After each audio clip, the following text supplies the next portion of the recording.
சுற்றி சூழல் விழிப்புணர்வு செய்திகள்.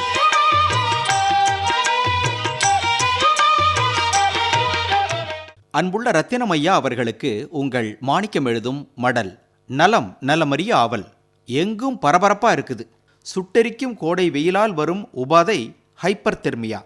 உடம்புல வெயிலின் வேகம், அதாவது வெப்பம் 104 டிகிரி ஃபாரன்ஹீட்டுக்கு மேலே இருந்தால் இந்த நோயின் பாதிப்பு அதிகமாக இருப்பதா நாம் புரிஞ்சுக்கணும்.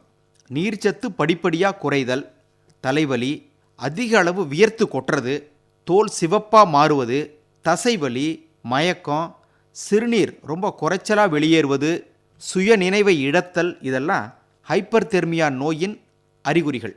ரத்தினமையா, வெயில் நேரத்தில் வெளியே போகாதீங்க. வயசில் பெரியவங்க, சின்ன குழந்தைகள்லாம் எச்சரிக்கையாக இருக்கணும். வீட்டுக்குள்ளேயே இருக்கணும். ஒரு நாளைக்கு 2 வேளை குளிக்கணும்.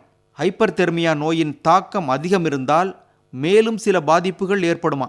குறிப்பாக ஒவ்வொரு உறுப்பாக செயலிழக்குமா, வலிப்பு கூட உண்டாகும்.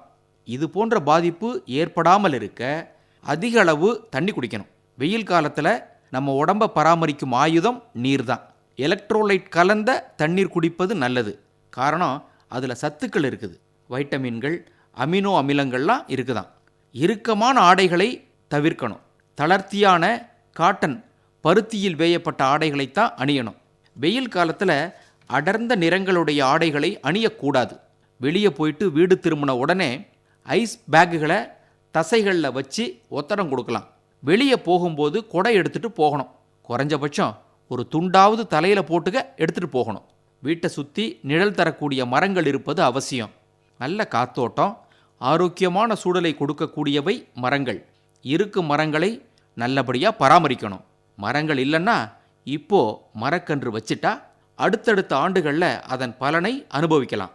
நம்மளை சுற்றி இருக்கும் இடம் காத்தோட்டத்துடன் ஆரோக்கியமாக இருந்தாலே நம்மளை நோய் நொடி அண்டாது. ரத்தினமையா, இளங்கன்று பயமறியாதும்பாங்க. சின்ன பிள்ளைங்க விளையாட்டுத்தனமாக வெயில் தெரியாமல் வெளியே போய் விளையாடுவாங்க. இளைஞர்களும் அப்படித்தான். அவர்களை காலை மாலை வேளைகளில் மட்டும் விளையாட அனுமதிக்கலாம். மற்ற நேரங்களில் வீட்டில் உட்காந்து புத்தகம் படிக்க சொல்லலாம். கதை புத்தகம்தான். செய்தித்தாள்களை புரட்டலாம். வீட்டுக்குள்ளே விளையாடுற விளையாட்டுகள் நிறைய இருக்குது. பல்லாங்குழி, ஆடுபுலி ஆட்டம், கல்லாங்காய், தாயக்கட்டை, செஸ்ஸு, கேரம், பரமபதம்னு ஏகத்துக்கு இருக்குது. இவற்றில் கவனம் செலுத்தலாம்.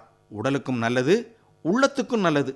ஹைப்பர் தெர்மியா நோய் பெரும்பாலும் விவசாயிகள், விவசாய வேலை செய்வோர், கூலி வேலை செய்வோருக்கு அதிகம் வரும். நமது உடலை இதமாக பதமாக வச்சிக்க நீராகாரங்கள் சாப்பிடலாம். கேவுரு, கம்மங்கூழ், பழங்கள், பழைய சாதம்லாம் ரொம்ப நல்லது. உடம்புல நீரின் அளவு, அதாவது நீர்ச்சத்து குறையாமல் பார்த்துக்கணும். நம்மை நாம் பாதுகாத்து கொள்ளலைன்னா வேற யார் வருவாங்க? இப்படிக்கு மடல் மாணிக்கம்.